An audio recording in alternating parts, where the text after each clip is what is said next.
नाव तुमचं? लक्ष्मी निर्मळ. आम्हाला चिखलातून 2 किलोमीटर लांब जावं लागतं आणि त्यात आमचे लेकरं म्हणजे शाळेत जाण्यासाठी चिखलातूनच येतात किंवा त्यातून काटे पाय घसरतात, खाल्ले दगडाचे खपरे टोचतात, त्याच्यामुळे पायाला जखम होती त्यांच्या. आणि ही लाडकी बहीण जी योजना जी काढलेली आहे तुम्ही, ती कमीत कमी आम्हाला नका देऊ, त्याच्याऐवजी आम्हाला चांगला रस्ता तरी द्या.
नाव तुझं?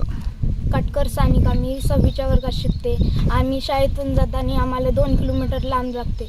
पाय घसरतात, पडतो आणि आम्हाला रस्ता करून द्या हीच आमची विनंती.